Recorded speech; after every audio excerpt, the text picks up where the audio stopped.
अगर मजहब नहीं सिखाता आपस में बैर रखना, हिंदी है हम वतन है हिंदुस्तान हमारा, ये सुनने में बहुत अच्छा लगता है, लेकिन पूरी दुनिया में मजहबी है जो एक दूसरे के खिलाफ खड़ा है, मजहबी है जिसके कारण पूरा का पूरा ईरान तब्दील हो गया इस्लाम में, ये मजहबी है जो सीरिया और इराक में हो रहा है।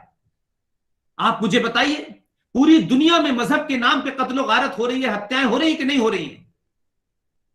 आप मुझे बताएं, हमारी हजारों साल की परंपरा में किसी ने इस बात से किसी की हत्या कर दी हो कि ये फला आदमी है, इसका मजहब ये कहता है इसलिए हम मारेंगे? लेकिन अफसोस यह है कि जब आपको पढ़ाया नहीं जाता और आपको डरा दिया जाता है तो आप कुछ विषय पे बात नहीं करना चाहते हैं। नीरज जी बैठे हैं, मैं इसलिए बार बार कह रहा हूं कि ये किताब है कुरान मजीद, और किताब को पढ़ने का हर एक को अधिकार है, जैसे रामायण पढ़ने का अधिकार है, गीता पढ़ने का अधिकार है, कोई भी पढ़े, तो कुरान को भी पढ़ सकते हैं, कोई बुरी बात नहीं है, एक किताब है। लेकिन इस किताब को पढ़ाया नहीं जाता, इस किताब से डराया जाता है।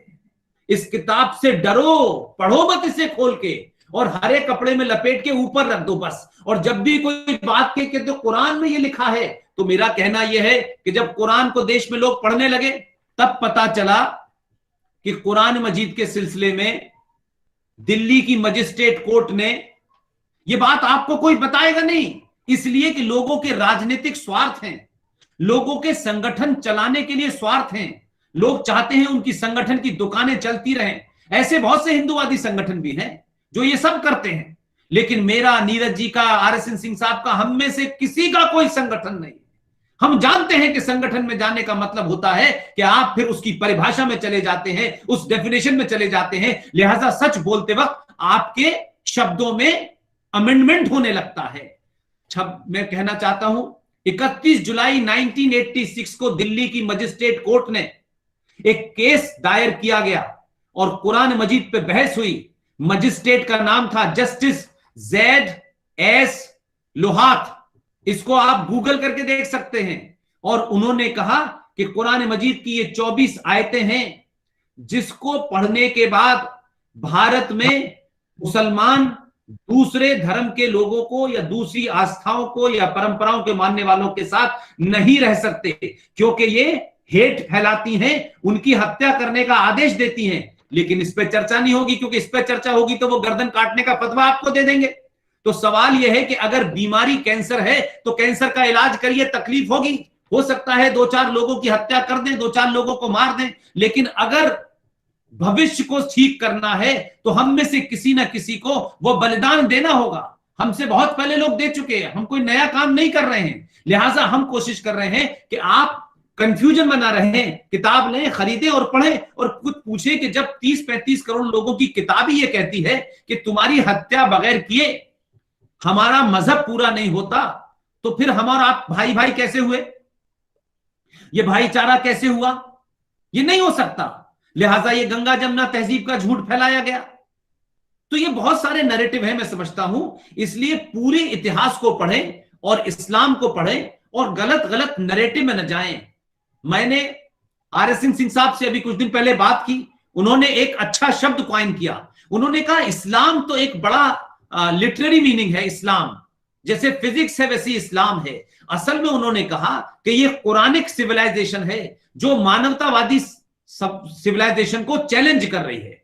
ये कुरान है जो एक दूसरे के बीच में मतभेद पैदा करता है। ये कुरान है जो ये कहता है मेरे अलावा दूसरा नहीं हो सकता, मेरी बात ही सुप्रीम है, आई एम सुप्रीम। मैंने कभी नहीं कहा, हमारे देश में किसी ऋषि मुनि ने यह नहीं कहा कि आप हिंदुत्व को माने, आप सनातन को माने, हमने कभी नहीं कहा। इसलिए मैंने कहा कि हम तो जी जो ब्रह्मांड है, जो यूनिवर्स है, हम इसके एक छोटे से हिस्से हैं। जैसे पेड़ है, जैसे शेर है, जैसे डियर है, हिरन है, हम उतने ही भरे हैं और उससे ज्यादा नहीं है। इसलिए सनातन में 5 तत्वों की बात होती है। आप तमाम सारे लोग अगर हिंदू परिवारों से आते हैं तो आपने देखा है कि हमारे यहां जब किसी की मृत्यु हो जाती है तो हम क्या कहते हैं, या टेलीविजन पे क्या आता है, आज बड़े सो एंड सो की डेथ हो गई, उनकी मृत्यु हो गई, उन्हें पंचतत्व में विलीन कर दिया। ये 5 तत्व कौन से हैं? ये 5 तत्व क्या हैं जिसकी बात हम करते हैं? यही तो वो तत्व हैं जिससे पूरा यूनिवर्स बनता है। ये सूरज है, ये हवा है, ये पानी है, ये आकाश है, और ये धरती है। अब आप मुझे बताइए, सूरज ना हो तो जीवन मुमकिन है, धरती ना हो तो मुमकिन है, पानी ना हो तो मुमकिन है। तो ये हम 5 चीजों की पूजा करते हैं, और जिसे हमने पूजा का शब्द दिया है, ये पूजा के शब्द में भी भ्रमित है। आप युवा लोग हैं, इसलिए समझिए, आज आपको कोई आदमी कोई काम करता है, आप किसी से कोई काम करवाते हैं, तब भी आप आखिर में क्या कहते हैं? थैंक यू वेरी मच, बहुत बहुत धन्यवाद भाई आपका। आपको कोई एक गिलास पानी भी पिलाता है तो आप थैंक यू कहते हैं कि नहीं कहते हैं? तो हमारे जमाने में थैंक यू नहीं था, हमसे पहले थैंक यू शब्द नहीं था। हम, जो आदमी हमारे लिए कोई काम कर दे या कोई हमें कुछ दे दे, तो हम उसके सामने अपने शीश को, अपने सर को झुका करके उसके प्रति हम अपना धन्यवाद प्रकट करना चाहते हैं, कृतज्ञता प्रकट करना चाहते हैं, आभार प्रकट करना चाहते हैं कि तुमने मुझे पानी पिलाया, इसके लिए हम तुम्हारे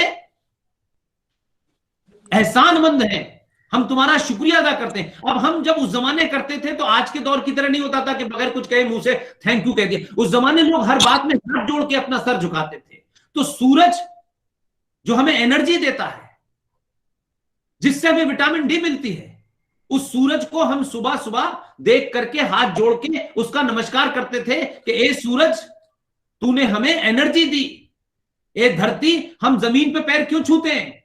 आज मैराडोना की 2 दिन पहले 3 दिन पहले मृत्यु हुई है सर। आप जरा थोड़ी देर के लिए सोचिए कि मैराडोना से लेकर के दुनिया का हर बड़े से बड़ा खिलाड़ी जब मैदान में उतरता है तो जमीन को सीने से क्यों लगाता है, जमीन को माथे से क्यों लगाता है?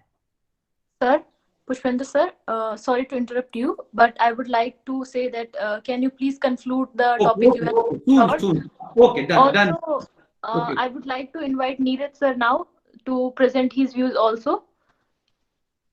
So, Okay. sir, please you conclude and then Neeraj sir can continue. Okay. तो कुल मिलाकर के ये है कि जो आपने टॉपिक रखा है, जिनको आप इंटेलेक्चुअल कहती हैं, जिनको लोग देश इंटेलेक्चुअल मानता है, मैं ये मानता हूं कि वो इंटेलेक्चुअल नहीं है, they are intellectual terrorist, they are intellectually challenge. ये इंटेलेक्चुअल नहीं है, ये देश के लिए, समाज के लिए वो खतरनाक लोग हैं जो अपने निजी स्वार्थों के लिए आने वाली पीढ़ियों को मिसगाइड कर रहे हैं। हम में से किसी का कोई स्वार्थ नहीं है, हम ऐसे ही आए हैं, ऐसे ही चले जाएंगे। इसलिए हम अपने आप को कोई बुद्धिजीवी, इंटेलेक्चुअल कहलाने के शौकीन नहीं है। अगर इस देश के विद्वानों ने इस देश के युवाओं के साथ जो जघन्य अपराध किया है, मैं तो नीरज जी की तारीफ करता हूं कि वो जिस तरीके से एक एक तथ्य को लाते हैं, रखते हैं और फिर पावर पॉइंट प्रेजेंटेशन देकर के उसको एक्सपोज करते हैं। लेकिन जब तक ये पीढ़ी समाप्त नहीं होगी या ऐसी जगह से बेदखल नहीं होगी, तब तक इस देश को सही रास्ते पे नहीं लाया जा सकता। और आज कोरोना के दौर में प्रकृति ने, नेचर ने बता दिया है कि आप अपनी रूट्स की तरफ लौटेंगी। जिस दिन रूट की तरफ आप लोग लौटेंगे, सारी समस्याओं का हल वहीं पर है। ये टेम्परेरी जो हो रहा है ना, एक इंजेक्शन लगाया आज ठीक हो गए, दूसरा लगाया कल ठीक हो गए। अगर सच मायने में देश को ठीक करना है, स्वस्थ रखना है, तो आप अपनी रूट्स की तरफ लौटिए, नेचर की तरफ लौटिए।